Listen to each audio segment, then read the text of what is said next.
Coming up now on your spoiler-free wrestling news rundown, Hiroshi Tanahashi comes to the Guerrillas of Destiny's rescue?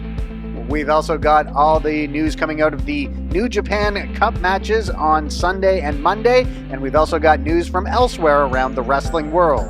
Subscribe to Spoiler-Free Wrestling for all your wrestling news.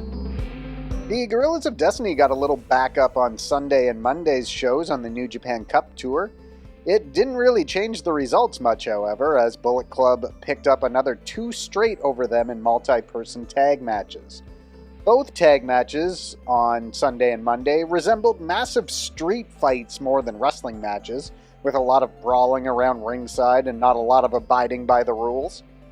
So on Sunday's show, Jado, Tamatanga, Tangaloa, Taguchi, and Master Wato took on Bad Luck Fale, Gado, Chase Owens, El Phantasmo, and Taiji Ishimori.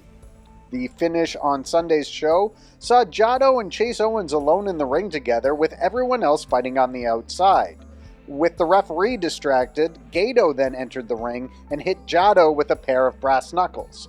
Owens then followed that up with a C-trigger and pinned him to make it 5 straight for Bullet Club over the Guerrillas of Destiny. Then on Monday's show, the same match between the same 10 wrestlers saw a similar result. It was as much a brawl as the night before, but there was a slight change to the finish of the match. For the first time, it wouldn't be Jado being pinned for his team. Instead, Taguchi and El Phantasmo found themselves the legal men in the ring as the finish approached.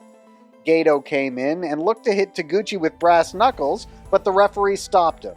Then, with the referee distracted, Ishimori hit Taguchi with one of the title belts, and then Phantasmo hit CR2 and pinned Taguchi. So now El Phantasmo pinned one half of the IWGP Junior Heavyweight Tag Champs, which could very well lead to him and Ishimori receiving a title shot in the near future. After the match, Bullet Club continued the attack until someone very surprising would make the save. Hiroshi Tanahashi, who is part of the NJPW main unit group with Taguchi and Wato, he ran in and chased off Bullet Club. He then offered a handshake to Tamatanga, Tangaloa, and Jado. So we will see where things go with this, but at the very least, it appears as though Tanahashi, Taguchi, and Wato are all on board as providing backup for the Guerrillas of Destiny. So now let's run down the results from the New Japan Cup matches on Sunday and Monday's shows. In the semi-main event of Sunday's show, Tetsuya Naito defeated Jeff Cobb to advance to the New Japan Cup semi-finals. The finish of the match came shortly after Naito had reversed a Tour of the Islands attempt into a Destino. He then went for another Destino, but Cobb countered and looked to hit Tour of the Islands. Naito countered again, however, this time into a pinning combination, and he got the 3 count. So Naito now moves on to the semifinals. He would face the winner of Sunday's main event between Kazuchika Okada and CIMA. So the finish of that match saw Okada finish off CIMA with a Rainmaker after a 20-minute contest. Then, after the match, the two showed one another respect, bowed, and shook hands as CIMA had won over Okada's respect. So now we'll see Naito and Okada in the New Japan Cup semifinals. Then on Monday's show, they had a bit of a stare down after a multi-person tag team match as well. So on Monday's show, Hiromu Takahashi and Shingo Takagi squared off in the semi-main event. The finish of the match came shortly after Hiromu had kicked out of a pumping bomber, but then succumbed to a series of strikes followed by a Last of the Dragon by Shingo, and with that, Shingo Takagi booked his ticket to the semifinals as well. So then in the main event of Monday's show, we would see Will Ospreay and Zack Sabre Jr. square off. The finish of the match came when Zack Sabre Jr. reversed a hidden blade attempt into a triangle. He then eventually transitioned into a heel hook. From that position, he locked in a rear naked chokehold with Ospreay's leg still trapped. Ospreay then tapped, and with that, Zack Sabre Jr. is off to the semifinals. However, after the match, Ospreay protested, saying he didn't actually tap, but it was just his arm flailing. He even gave the hand motion for wanting a video review, but those aren't a thing in wrestling. After the match, Zack Sabre Jr. talked about his win in the 2018 New Japan Cup, but said that the past doesn't matter. He said he's not only going to win this year's tournament, he's also going to win the Heavyweight Championship. There were also some notable angles and storylines that took place during multi-person tag team matches on Sunday and Monday's show. Here's a summary of some of what went down. So, Show of the House of Torture continued his quest to receive an IWGP Junior Heavyweight title shot. He attacked champion El Desperado after House of Torture had defeated Suzuki-gun on Sunday. That match saw Takahashi pin Taka Michinoku to pick up the victory for his side. Show held up Desperado's title briefly before draping it across the champion and exiting the ring area. Then on Monday's show, Show picked out a wrench from under the ring and tried to hit Desperado with it during the match, but the junior champ managed to avoid the attack. However, the match would see the same result as the House of Torture picked up the victory over Suzuki-gun. So now we'll just have to wait and see when or if we will get Show challenging for the IWGP Junior Heavyweight Championship. Also on Monday's show, Tomohiro Ishii and Minoru Suzuki continued to brawl all the way to the back following a match that saw Tanahashi, Yano, and Ishii defeat Suzuki, Doki, and Taichi. So perhaps we will see a match between Ishii and Minoru Suzuki in the near future. Also, I'm not sure if this is going anywhere, but Jeff Cobb and Yoshihashi got face-to-face after the United Empire defeated Hashi, Goto, and Hanma on Monday's show. Kevin Kelly noted that Yoshihashi wants another crack at Jeff Cobb, who eliminated him from the New Japan Cup. Kelly continued to say that perhaps Hashi would have to give something up to get another crack at Cobb, and I wonder if that might be a shot at the IWGP Heavyweight Tag Team titles that he holds with Hiroki Goto. We'll see if that continues to play out on the upcoming shows. So the semifinals of the tournament will be held on Saturday with the finals on Sunday.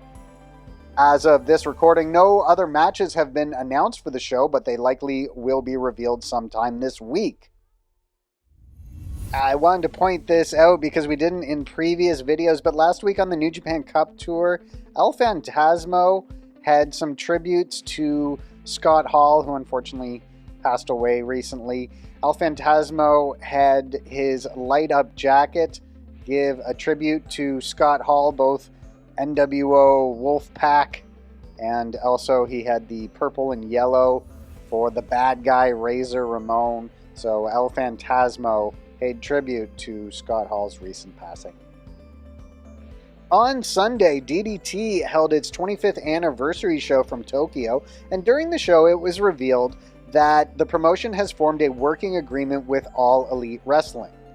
Christopher Daniels appeared on the show via video and announced the news, and the deal will involve DDT wrestlers traveling to the United States and wrestling on All Elite Wrestling shows. It's not clear when or what the time frame is for this to begin happening. All we know is that a deal is in place for DDT wrestlers to perform on AEW shows. A new episode of NJPW Strong aired on Saturday night on New Japan World. We did see Bullet Club's Chris Bay in action. He defeated Blake Christian in the night's second contest. Also, Buddy Matthews defeated Ren Narita in the main event. Now, New Japan Pro Wrestling did hold a set of Strong tapings on Sunday from the St. Petersburg Coliseum in Tampa, Florida. The event was called Strong Style Evolved. We won't give away any spoilers, however, Hikuleo, this was his first match since Bullet Club turned on the Guerrillas of Destiny, so perhaps when that match airs on an episode of New Japan Strong, we will find out more about where Hikuleo's allegiance lies. So this most recent show was the fourth to air from the New Japan Strong tapings held on February 17th, so they should begin airing matches from Strong Style Evolved 2022 in the near future. There is some news concerning WWE's biggest blue chip prospect in a long time, Gable Steveson. Steveson won his second straight NCAA Heavyweight Championship on Saturday. Following his victory, he took off his boots and left them on the mat, signifying that he is retiring from amateur wrestling. Not only is he a two-time NCAA heavyweight champion, Gable Steveson is an Olympic gold medalist. He signed an NIL deal with WWE last September, and he was drafted to the WWE Raw brand the next month. So Gable Steveson could be debuting for WWE very shortly. It was a big weekend for the National Wrestling Alliance. They held the Crockett Cup on Saturday and Sunday from the Nashville Fairgrounds in Nashville, Tennessee. We won't go over all the results of the shows, but here are some of the more notable things to have occurred. Jax Dane defeated Anthony Mayweather to win the NWA National Championship. We saw the Hex, Allison Kay and Marty Bell, defeat Kenzie Page and Ella Envy to retain the NWA World Women's Tag Team Championship. We also saw a new NWA Junior Heavyweight Champion crowned. The title had been vacant for some time, but Homicide won a fatal four-way match against Colby Corino, Darius Lockhart, and Austin Aries. So Homicide is your new NWA Junior Heavyweight Champion. We also saw Camille win a triple threat match to retain her NWA World Women's Championship. She defeated Kylie Ray and Chelsea Green. Also on the show, Tyrus defeated Rodney Mack to retain the NWA Television Championship. And the Briscoes, Mark and Jay Briscoe, defeated the Commonwealth Connection, Doug Williams, and Harry Smith to win the 2022 Crockett Cup. This was the first time the Crockett Cup has been held since 2019. And so the Briscoes can add a Crockett Cup victory to their lengthy resume. And Matt Cardona defeated Nick Aldis via disqualification to retain his NWA World Heavyweight Championship. Jeff Jarrett was the special referee, and there was a dusty finish where it appeared as though Aldis had made Cardona tap out, but however, Jeff Jarrett then called for a disqualification after he felt that Mickey James gave him a low blow. It was actually Chelsea Green. So that scoundrel, Matt Cardona, walks away from the Crockett Cup, still your NWA World's Heavyweight Champion. And finally, some lineups for shows on Monday and Tuesday.